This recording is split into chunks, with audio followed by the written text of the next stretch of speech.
it really hit home that, the utility of money changes as you age. It really becomes, useless because the number of activities that either you enjoy doing or can do declines. Right. Like, and this is just a natural thing. And I used to think, oh, not me. I'm going to be swinging from the chandeliers in the club when I'm 70. You know what I mean? And I look at my grandparents. I'm like, oh, who am I kidding? Those, I call them Chuck E. Cheese tokens. That those dollars you have, the Chuck E. Cheese tokens for partying or ski trips or doing this, whatever, they expire, right, as you age, and they become useless. And what I mean is that a certain amount of your money just becomes useless to you. It doesn't fulfill you the same way it could have, or at least the activities that fulfill you start to disappear.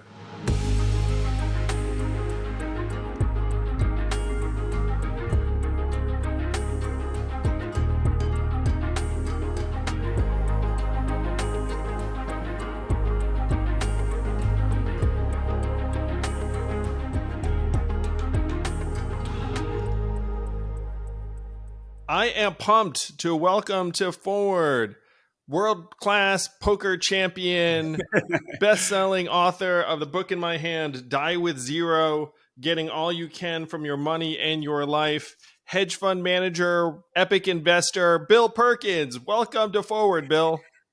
Thank you. Thanks for having me. I'm glad to be here. Holy cow, was this book a joy to read. I learned a ton from it. I learned a lot about you, too, and you and I have been friends for a little while now. But one of the things I didn't realize is that you went to the University of Iowa, and wow, did I spend a lot of time in Iowa. Yes, exactly. for different reasons, right? But yeah, go Hawks. Yes, go Hawks. So how did you wind up at Iowa as a kid who grew up in New Jersey? Well, my dad went to school there. He was recruited under scholarship in the late 50s to play football there.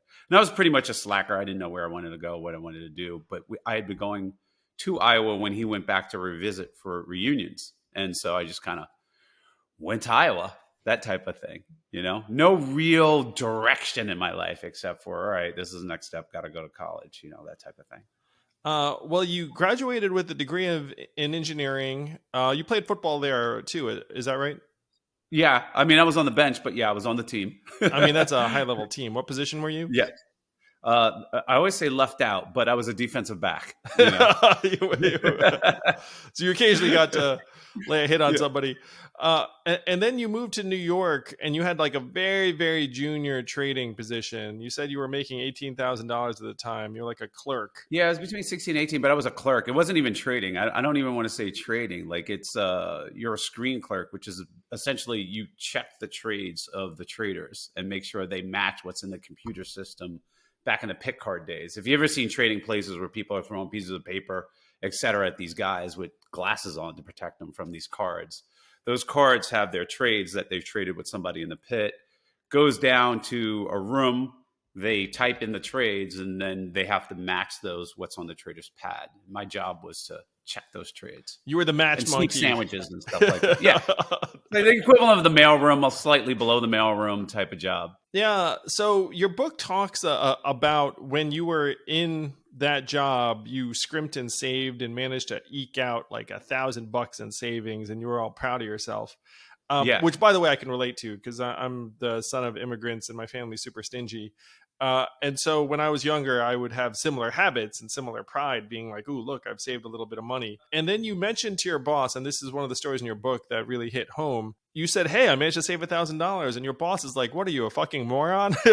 Yeah. He's like, you're a fucking idiot. Like he was just, I was talking to somebody else. He's standing over here. I was like, are you a fucking idiot? And just kind of like, slap me across the face. Like, what are you doing saving $1,000 on the meager salary you have? Like, you should be go enjoy that money. You didn't come here to make $1,000. You came here to make millions, right? Like, why are you depriving yourself? That type of mentality. And it kind of just like made my head explode. I was kind of dejected at first, and I was just like, it's kind of right. Like, what am I doing? Yeah, so this is principle number 1 in your book, maximize life experiences, which is something that maybe people hear, but they don't really think about. And this advice from your boss led you to kind of go the other direction, maybe a little bit excessively, you say, or you're like, oh, Yeah, yeah, I was kind of yo-yoing. I wasn't. It's kind of, oh, great, right. I shouldn't be saving money, so just like spend it all and have all the fun I can possibly have, right? Like, and have no safety buffer, no, no savings whatsoever. Just kind of spend every single nickel I made. But it got to the point and got me thinking about, yeah, like when am I going to spend money? When am I going to save money? What's it going to be for? Kind of that type of thinking. What's it all for? Like and if I'm going to be make money in the future, what am I going to spend that on, and that type of thing. So it started that process along with some books I read, Your Money, Your Life, etc.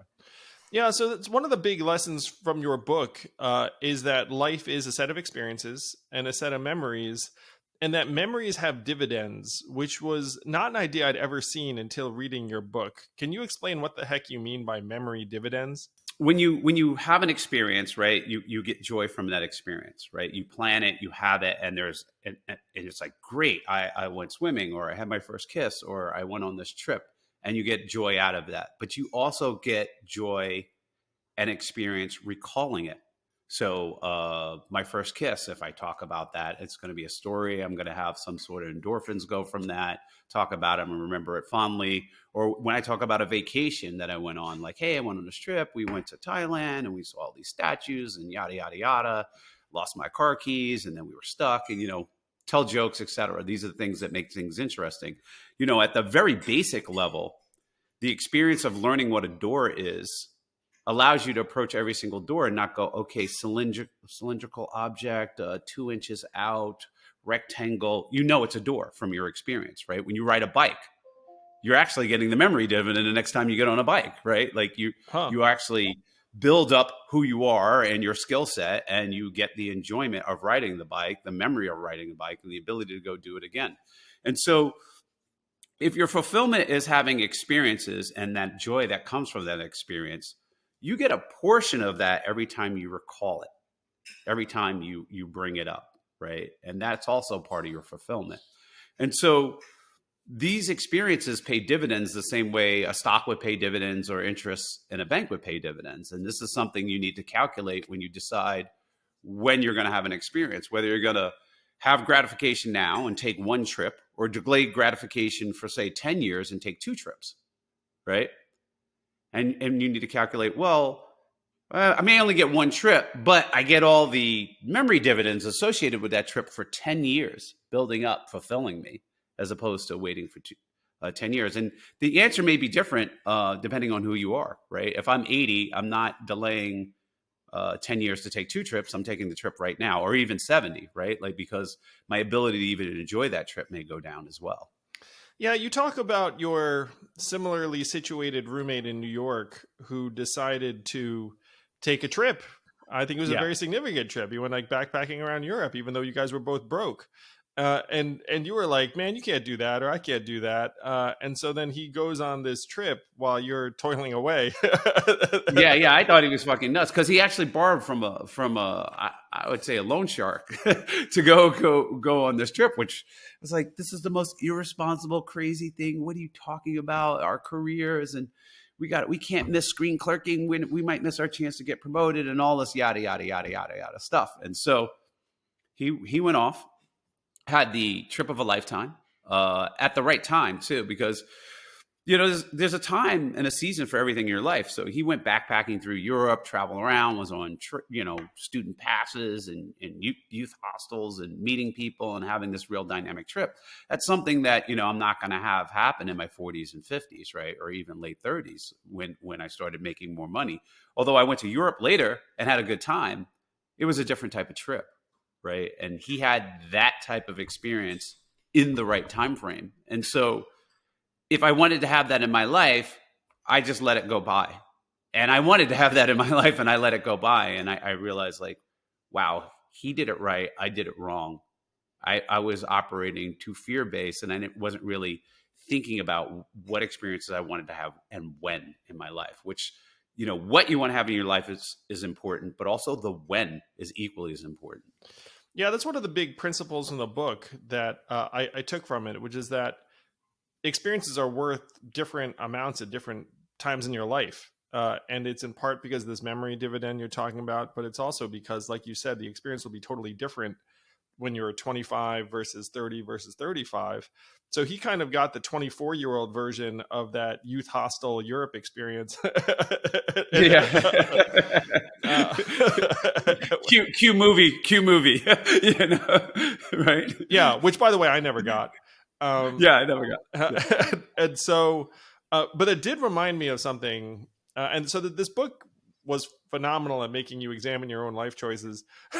And so there Yeah. was a period when a woman I was dating moved to Europe, and I didn't have a whole lot of money, and so I didn't like go and visit her while we were still an item. And now I really regret it, because if I'd gone and visited her while we were still an item, then I would have had this companion to explore continental Europe with, and the rest of it. But instead, I hunkered down and was sitting there making money. Not even a lot of money, by the way, at the Right. time. Nothing to write home about, right? Yeah, Yeah. yeah. And then and then of course, like the relationship peters out, and then I lose that opportunity. I still regret that to this day. I think to myself, man, like that money was not that big a deal. Like I could have made do. I wouldn't even have needed a loan shark. Yeah, yeah. It's funny. Like even now, when I go travel, I see all these gap year students, and they're traveling, or they're going to Australia to work at McDonald's, earning $25 an hour because they pay a lot down there, and then they go backpacking through China or Southeast Asia, and they have these like super adventurous lives before they go do college. And I'm just like, Jesus, these kids are doing it better than me. You know what I mean? Like everywhere I go, I see someone having this adventurous life that I wanted to have when I was their age. And it's just like a constant reminder, like, you missed out, kid. You missed out, you know?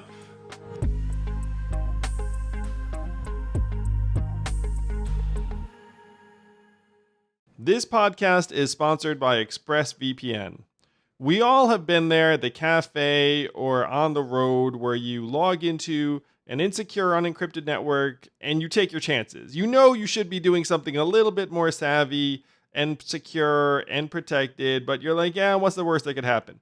Unfortunately, some really, really bad things can happen, and one way to avoid that is using ExpressVPN. ExpressVPN creates a secure, encrypted tunnel between your device and the internet so that hackers can't steal your data. You can just fire it up, one button, and you're instantly protected and anonymous. It works like a charm. I'm thrilled to be endorsing ExpressVPN because this is what a lot of companies use for their employees to make sure that they're safe, secure, and protected, and you should too. Secure your online data today at expressvpn.com/yang and get 3 extra months free. That's expressvpn.com/yang. expressvpn.com/yang to protect your data on the road or wherever you are.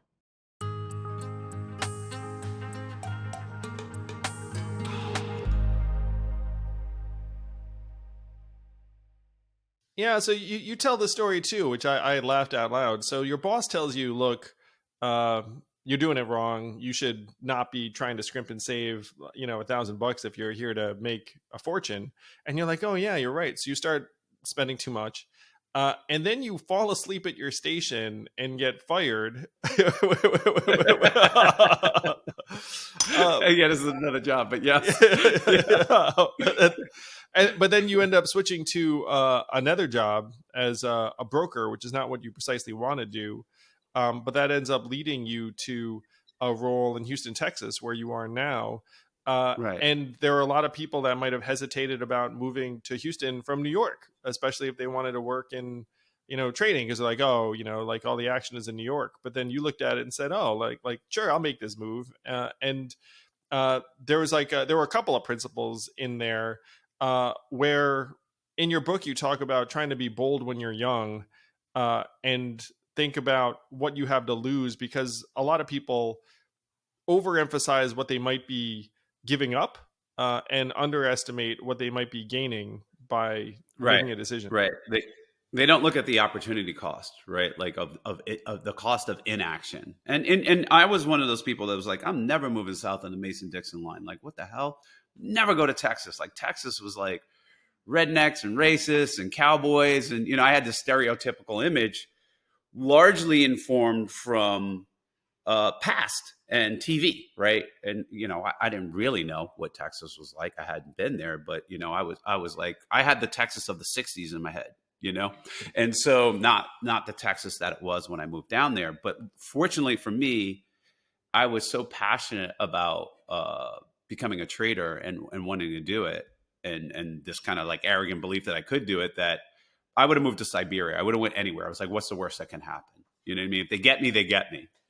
This, and I made the move, and luckily I had that attitude about it to do it. And as I look at other people in different careers, I see people like, oh, there's this job, and you can move here, and they're like, oh, I don't know anybody there. I have to move here, et cetera. And a lot of jobs or opportunities go unfilled. Not necessarily that people can't do it, but they're not willing to take the emotional risk of moving, right? Meeting new friends, that friction, right? And so they stay in a situation that may be less than ideal or even painful. Like I say, one of my sayings is people will avoid pain to live in misery. And I'm not saying everybody's in misery that doesn't move, but some gradient of that happens with that fear. Yeah, you talk about a sales clerk who doesn't like her job, and you're like, hey, you need to leave because the fact is you could get another job you don't like, immediately. Yeah, yeah, exactly. Yeah, and that rang true to me. A lot of, and so the book has different guidance for people at different life stages, and for young people, it's around trying to home in on what you can gain from taking action as opposed to what you might lose, and taking more risks when you have less to lose. Like be bolder when you have fewer Yeah. responsibilities.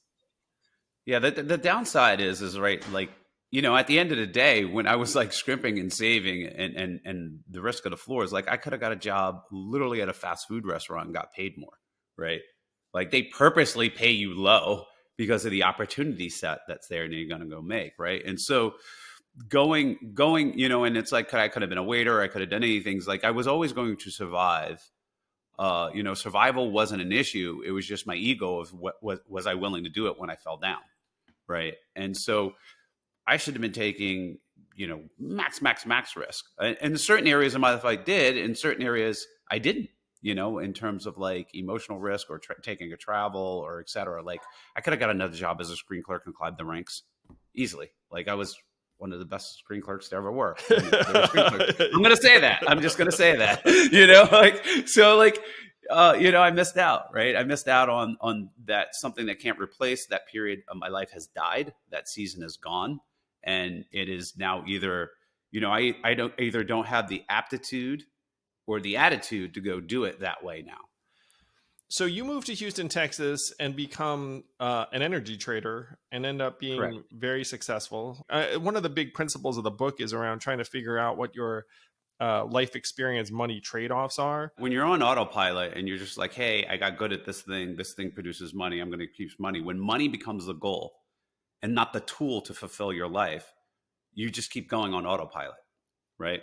The purpose, it's like, I always tell people, like, hammers and saws, you can like make the best hammers and saws, but that's not the goal. The goal is to build a house. But some people get stuck just accumulating hammers and saws. And so the money is a tool to enhance your life, not the other way around. And so I think even at all income levels, right? People need to get to the concept of enough, and to know enough, you have to get off on a pilot. Like, what experiences do I want in my life? What things are going to fulfill me, right? And then once you have that, you know exactly how much money you need. Yeah, you talk too about time with your kids, and you're a parent. You've got two girls, right? Right. I've got two boys. And that itself also is like a scarce resource or a trade-off, where if you don't spend time with your kids during a certain year, like you don't get that year back. And Yeah.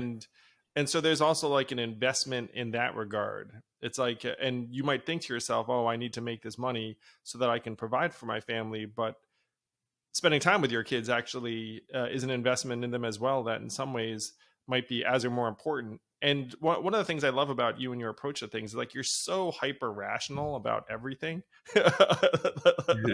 Where, and we'll talk a little bit about this, where you don't stop with this book. You actually have produced a couple of apps to help people optimize their time money trade-offs.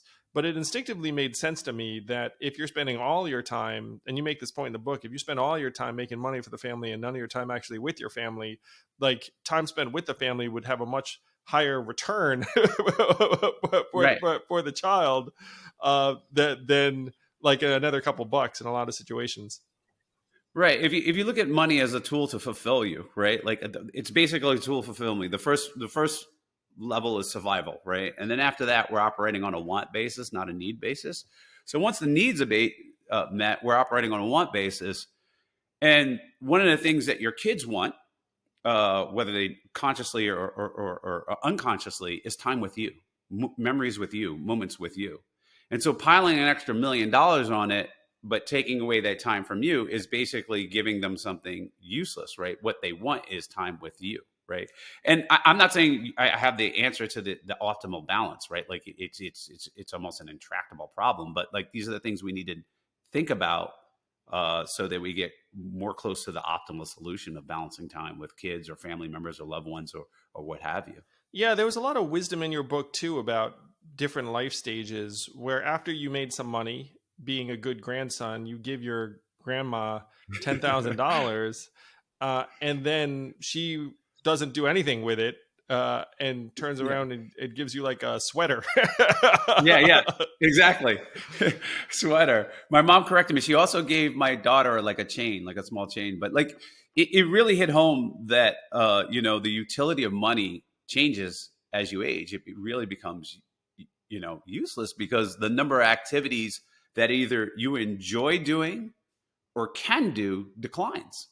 Right. Like and this is just a natural thing. And I used to think, oh, not me. I'm gonna be swinging from the chandeliers in the club when I'm 70. You know what I mean? And I look at my grandparents. I'm like, oh, who am I kidding? Like these are my ancestors. This is the way even my dad, who was kind of out there, and they just shift into gears. And so the wealth planners or life planners say that there's the go years, the slow go years, and the no go years, and Yeah. that's pretty much true for universally true for everyone. And so those I call them Chuck E. Cheese tokens, that those dollars you have, the Chuck E. Cheese tokens for partying or ski trips or doing this, whatever, they expire, right, as you age, and they become useless. And what I mean is that a certain amount of your money just becomes useless to you. It doesn't fulfill you the same way it could have, or at least the activities that fulfill you start to disappear.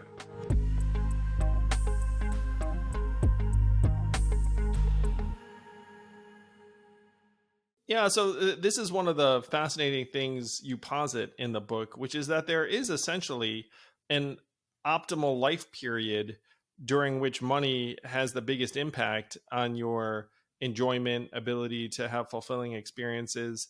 And that period is 26 to 35 years old. No, I would say it's exactly that. Like you reach mental maturity at 28, or at least that's what the science says, and physical maturity at 33, and then you're in plateau and decline, right? And so if your health, so the book is we're solving for net fulfillment, and the three variables are your wealth, your health, and time, right? And let's just say it was a simple byproduct, wealth times health times whatever, and the time you have available is going there. As your health declines, I got to throw more and more money at it in order to get the same fulfillment or the net fulfillment points, right? Just in a very broad sense. And so, that utility of money starts declining, right? As you go into decline. And so, we're in plateau for a little bit, but, right around 40, people, my back, or, oh, I tried to play pickup football and I Oh, sprained dude. an ankle. Yeah, I mean, you put You good know? examples in the book. Yeah. But I'm 47.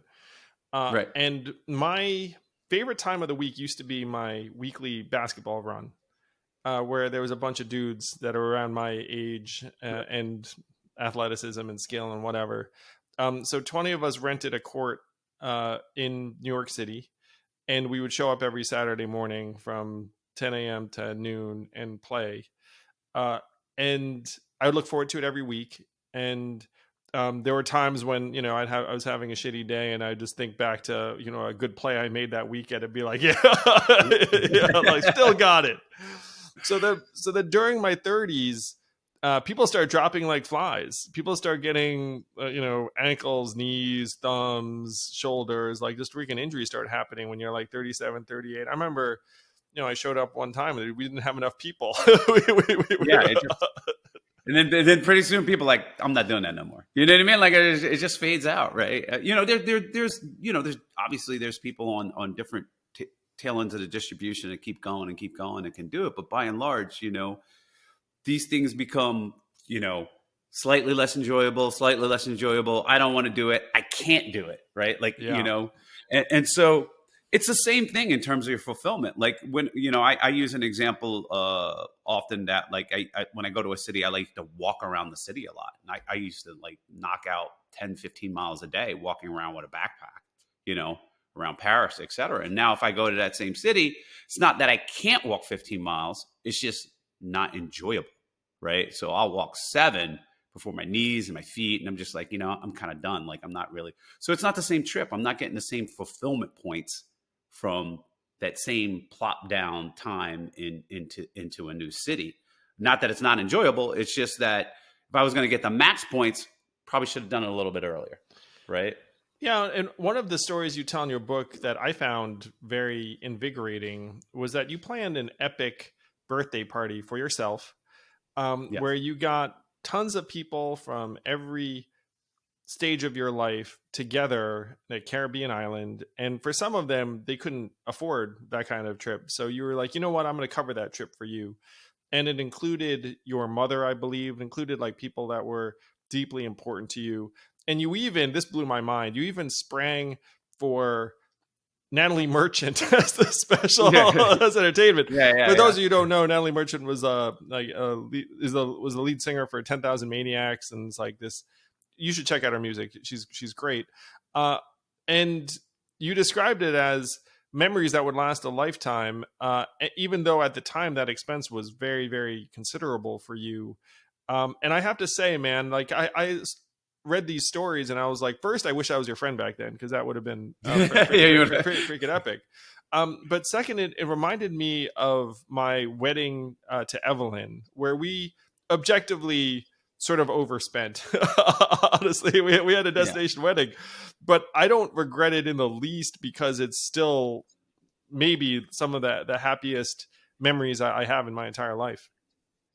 Yeah, it's definitely one of the things I discovered is that you don't retire in money, you're retiring your memories. Like you invite people over, you talk about the old times or things that are going on, or current visit with your grandkids or loved ones. And so these are the things. And when you go out to dinner or you meet new people, whatever, like most of the time you're talking about things that have happened to you or with them, et cetera. It's about the past, the experience you have. So you're building a richer life, a more fulfilling life. And that's your concept of self and your enjoyment comes from these experiences. And so I like curating very, very rich, deep, loving, meaningful experiences and fun ones, like fun experiences to that's what gives me fulfillment. It might be something different for somebody else, but I find that to be true, more often than not across the board. So, one of the pieces of advice you have in the book that I 1,000% believe in, because I did a version of this, is to write things down that you want to do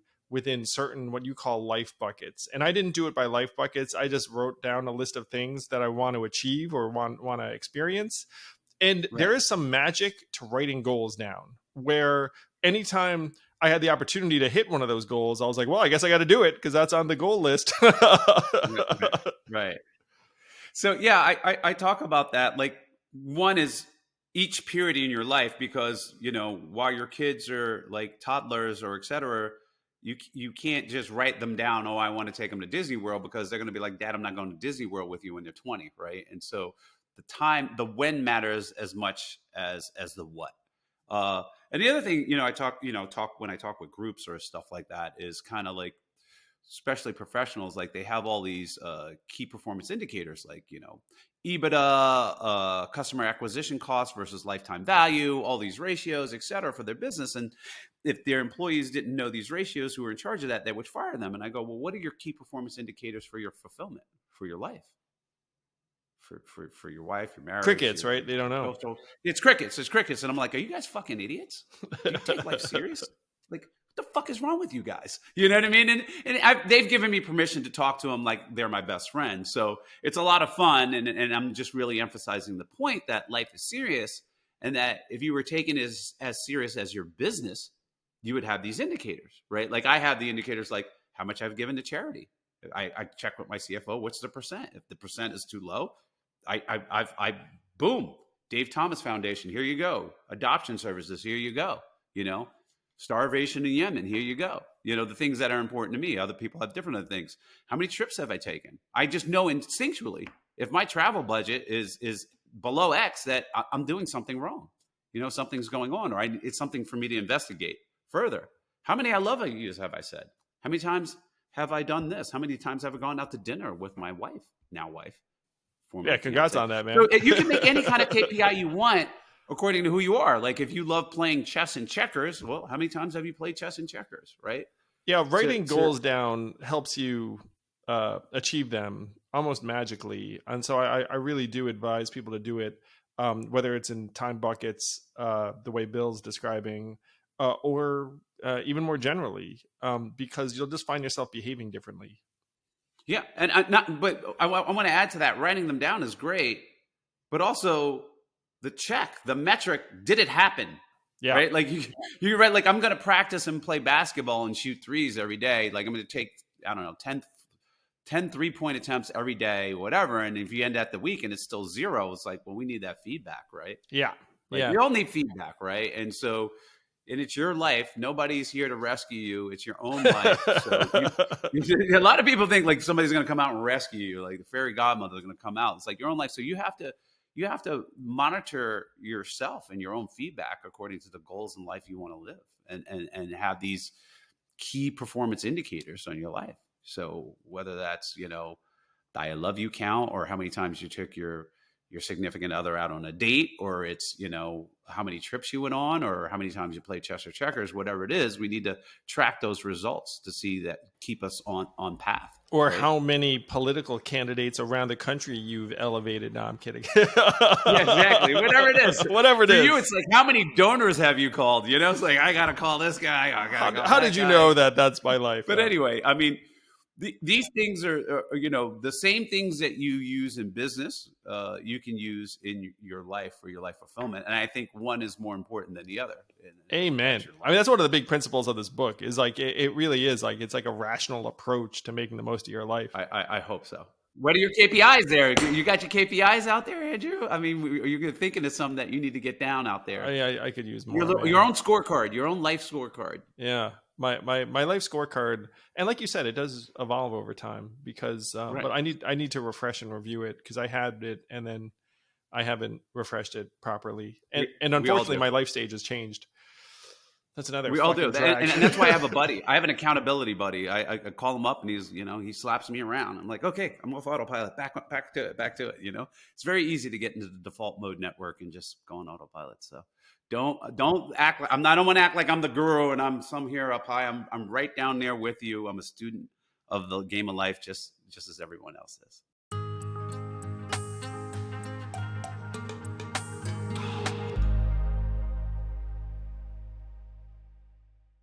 One of the curves you describe is that people work, they earn money, they save money, and then they get to a certain point.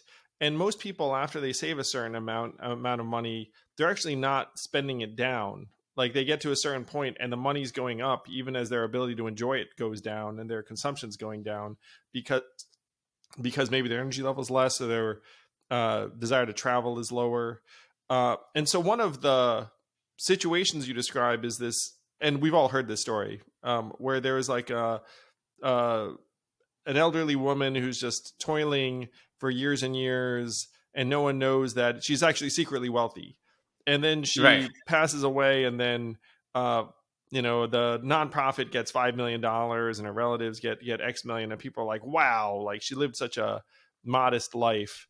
And you make the point, look, that person's favorite charity could probably use the money a little bit earlier. And very, very importantly, their relatives often could use the money a lot earlier, because the average age at which you inherit money from your parents is age 60, which Yeah. often is a little bit past like the optimal time for you to get that money. So if you are someone who's saying like, hey, I'm going to save this for charity, I'm going to save this for your kids, you might want to get a move on and actually just start putting that money to work Yeah. now. Yeah, particularly, let's just start with the kids. Like, I think when people say, "Yeah, I want to help out my kids," I'm like, well, they probably, even when they say that, don't have a vision of their kids as 60-year-olds when they're going to help them out, right? Like, that's not a thing, I right? don't. Like, I'll tell that's you just that. that's not even a thing, right? Like, it's not even a thing. But I think there's just like this cultural autopilot, like, oh, when I die, what's left over is this tip for the kids. It's not really a deliberate plan and thinking about when is the most optimal time for them to receive the money, when can they convert it, when does it have the maximum utility to them. And the same thing with charities, right? Like these education charities, particularly the one in the book, like the return on education is massive. I'm sure you know that. It's more than any return she can make saving. And so the 5 million that she gave, that was distributed from her estate to the charity when she died, even 1 million 20 years ago would have been a better deal, right? 500,000, right? I have this sense of like life is urgent and life is now, and that we need to optimize kind of like where we want to have our impact, and um, particularly with your kids, like where are you going to have the most impact on their life? Where they're going to appreciate it the most? When are they going to need it the most? When is it going to be? You're basically saying when you give them money, you're basically saying I want to give you the ability to have experiences. So when are they going to most be able to have the most experiences and get the most joy out of it? 26 It's to not 60. 35, brother. 30, yeah, exactly. It's not 60. I'm just going to go right on the record. I'm just going to say it ain't 60, And going back to that chart, like you can go look in the Bureau of Labor Statistics or et cetera about those who save and household net worth keeps going up in their 70s, Yeah. And in the book, I put a little thing like, what are they waiting for? When's the party? Just tell me when the party is, right? Like, when are we going to spend this shit? And it's like, what? I joke, but I'm just kind of like, it's passed them by. Their ability to consume has passed them by. And also their attitude about consumption and the type of activities they like now has passed them by. Just like, maybe you would have been like, I'm going to this 3-on-3 amateur basketball tournament all over the world, and I'm going to spend money on that or whatever. And that period has passed you by now.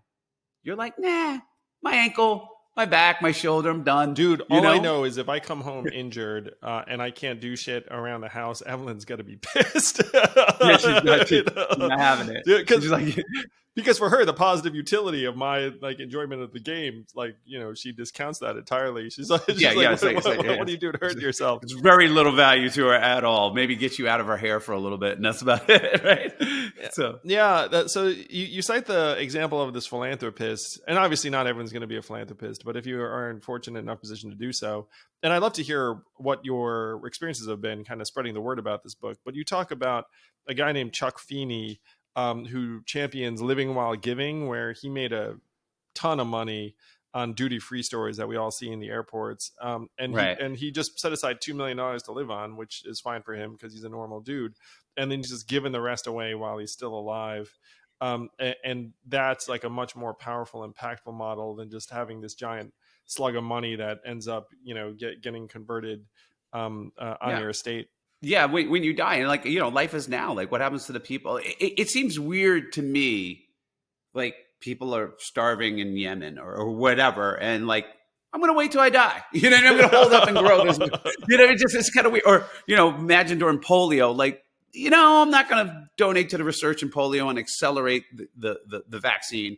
I'm going to wait till I die, right? Like, and perhaps there were people at that time that could have accelerated that development and saved a bunch of kids, at the time. And so that's kind of the way I'm approaching it and thinking about it. Like, life is urgent, life is now, and that the return on your charitable dollar is greater than any return that you're going to make. And so make it, to the extent that you can, effectively give it now, make that impact now. Yeah, another lesson from your book that frankly made me feel guilty was that investing in your health in small ways pays off in huge regards, because you drop 5 pounds now, it like ends up keeping you healthier for years and years. And I was like, oh my gosh, in part because having met you in person, you kind of exude a certain degree of vitality and health. You, Bill Perkins, like you're, like like anyone who's watching this video be like, I have no idea That day. how old this guy. He's kind of got this Vin Diesel indeterminate ethnicity, indeterminate age thing going. You do. I mean, it's a Right. compliment. You look like a movie star. Yeah. Thank you. Thank you.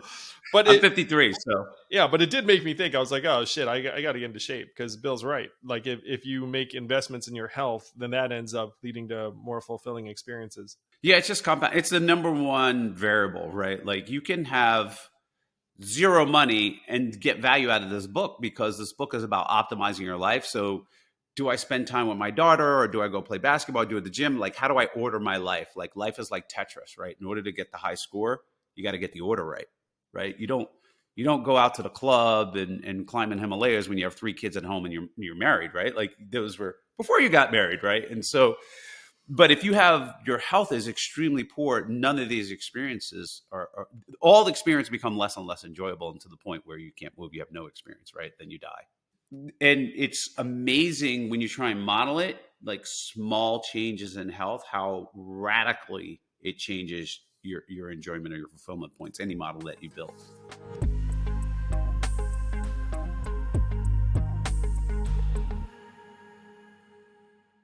Yeah, the book has lessons for everyone. Like if you're young and broke, I feel like the lessons are, take some more risks, like try and drag the experiences forward instead of being like, yeah, I'll do that later.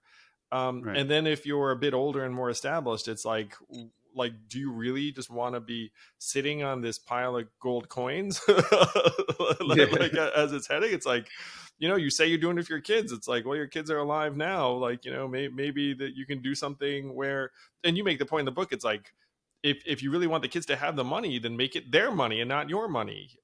Correct. Yeah, which made Yeah. sense to me as well. Yeah, a lot of people come with that. I'm like, if it's still in your account, it's still in your estate, it's not in a trust, or you haven't given it to them. You get in an accident, you get sued. There goes their money that was supposedly their money. It's your money and their money, right? And so, uh, you really need to think about, okay, kids. I mean, they're not 60. I just keep saying it's not 60. You know what I mean? And Yeah. and if you are lucky and the averages hold and you live to 84, 86 or whatever, your kids are 60 or late 50s, that's not the optimal time for them to have any kind of gift, any kind of inheritance. Dude, I did what the book said, which is I put my variables into a life expectancy calculator, and apparently I'm going to live to be 90. So oh, I better start thinking in these terms. You pit me a little bit, but you get to like figure out, all right, how now that you're going to live to 90, what experiences belong when? Like, what are you going to be doing 80 to 90, 70 to 80, 50 to 55? What experiences you want to have, both, charitable, emotionally, socially, family, business wise, career wise, politically. So we had to throw that out there for you. That these. So you get to think about like where the experiences belong, and map them out. Well, on the political side, you've been this awesome champion of third parties essentially for quite some time. I think it's because you're kind of an independent thinker. Super grateful for your belief in what we're doing at Forward, but you've also supported the Libertarian Party. Is this Right. part? Is this in part because you've been attracted to those ideas, or is it because like you just naturally kind of have an independent streak? Yeah, I'm naturally like the hell, fuck the system. No, no, I think the libertarian, just like the principles and philosophies and reading the old, it aligns a lot with my beliefs, a reasoned approach, a balanced approach, and I find myself as like, okay, I'm part of a relay race of life, right? Like we're not going to win the presidential election next year or whatever, but my job is to just support it, pass the baton on to future libertarians or thought leaders until one day they can either get their policies or a person in a position of power to actually enact those policies. And either one is fine for me. right? Like if you want to be anti-war or lower the military budget, do these certain things. Either one is fine. It doesn't have to be our guy. It just has to get these things done because it's better for. I believe it's better for our people, planet, nation, etc. And so the same thing goes with your party. Not being strapped into some sort of like tribalism. Well, these guys came up with this idea, so we're against it. Non-rational, emotional type, knee-jerk response, but very rational approach to today's problems, and not be stuck with the dogma of these legacy parties, which is essentially like, who do you hate less? Amen, brother. I mean, like you just said, we just want good things to happen. And like, whether it's because we're there like pushing good things to happen or whether we're in there making it happen, as long as more good things happen in Yeah, that sector, we'll feel like it's a job well done. So you've put a significant amount of effort. I mean, this book is a bestseller, so congratulations on that score. There is a website. Anyone wants to check it out, diewithzerobook.com. And you have various apps out so that people can calibrate and balance their life choices, which again is awesome and spectacular. I genuinely yeah, think of you as kind of like a guru who's like trying to make people's lives better by having them make more rational, less autopilot-y choices. So I'm yeah. wondering if people have come to you, because I know you also speak in various venues, been like, "Hey, man, like." This changed my life. Like I made different decisions. You must be getting those stories all the time. Yeah. Yeah, that's the you don't write books to make money. I'm sure you know that, right? Like you can be a bestseller, that doesn't mean anything. You're not going to see a nickel, but the reward is that people come to me and like I would have never done this because of you. I'm doing this. I'm having the time of life. I'm in more fulfillment. You've crystallized what I've always known. I've given them permission, basically, like laid it out for them, permission, like how they feel they should be living the move, and so if people just adopt a little bit of what's in the book, just get off autopilot just a little, live intentionally just a little, they're going to have a more fulfilling life, and that makes me happy. And so that feedback that I get from people that have read the book is amazing.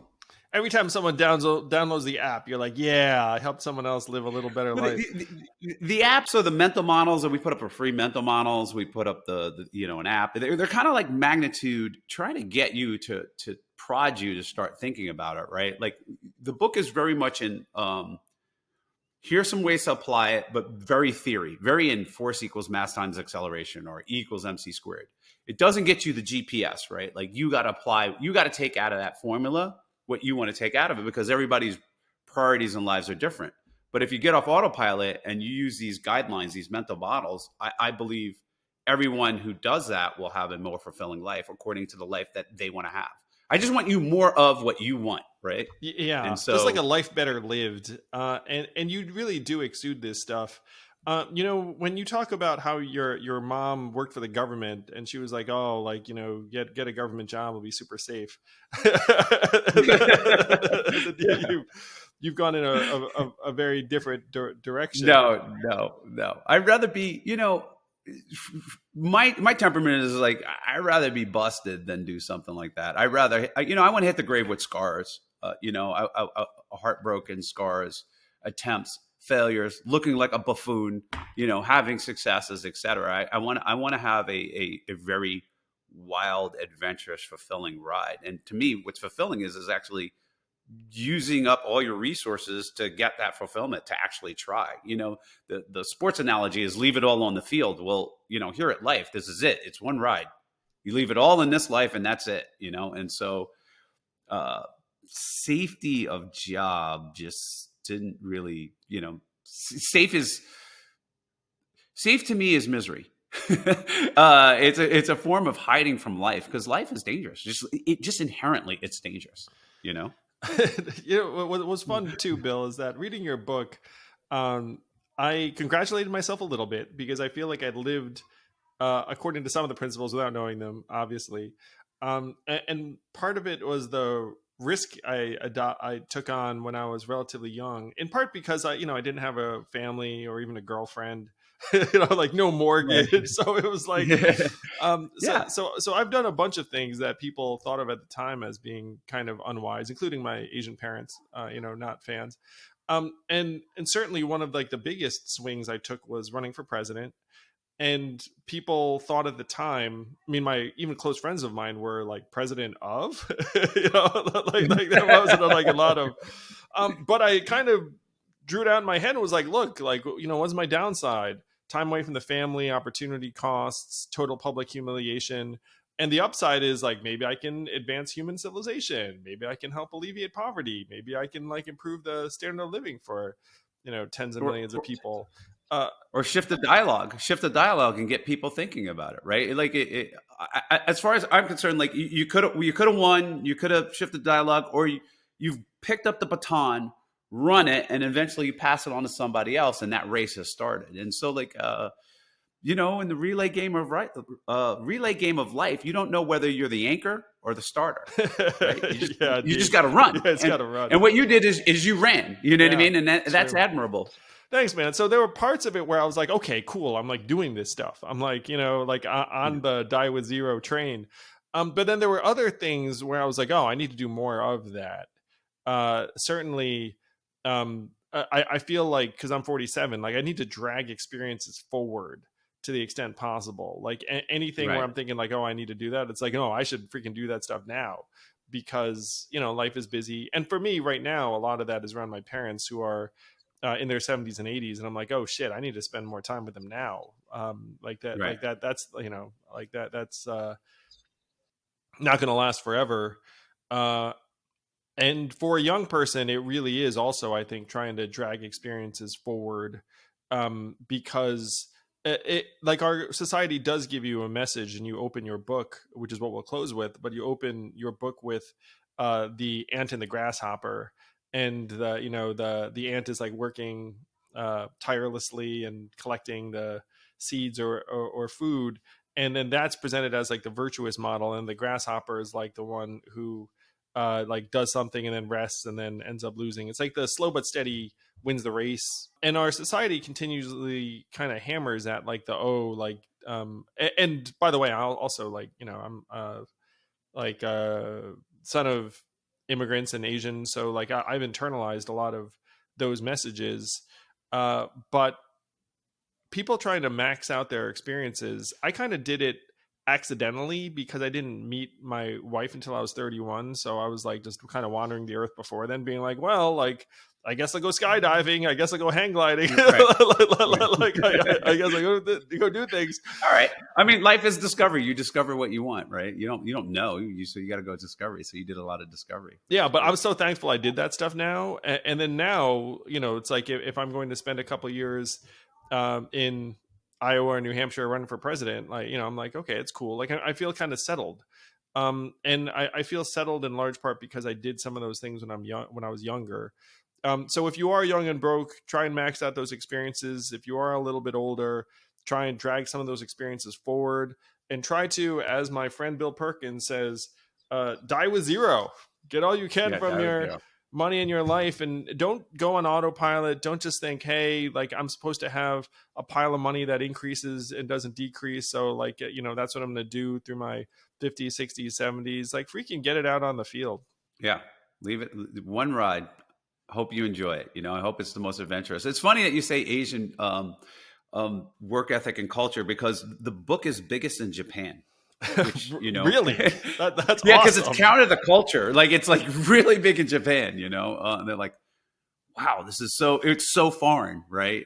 From and it's like this whole kind of work, save, save, save, save, save, die, give money to your kids, whatever, work, and I'm like, which generation ever has fun if everybody's if everybody's just grinding forever, right? It's like 1,000 years of grinding, you know. Well, look at this, man. You're going to end up changing Japanese culture. Like maybe No, all of it. that'd be great. Yeah. And hopefully you do inspire people to live fuller, richer lives in the sense of the truest meaning of the word. Congratulations for putting this out and for living it yourself, man. I mean, you're a role model for me and a lot of other people. I don't know if I'm a role model. I mean, I wrote the book for me, right? Like, I was like, I'm just as on autopilot as the next person, you know? I'm like, I was like, okay, let me go back to the guys. I have an accountability buddy. I'm like, okay, we sit down and meet and like, okay, what are you doing? How are you spending your time? That type of thing. So, but I hope I've inspired people. I wouldn't call myself a role model, but I hope I inspired people. Uh, you're one of the most uplifting guys I know, Bill, and not just because you won the World Series of Poker. I didn't win it. I like that.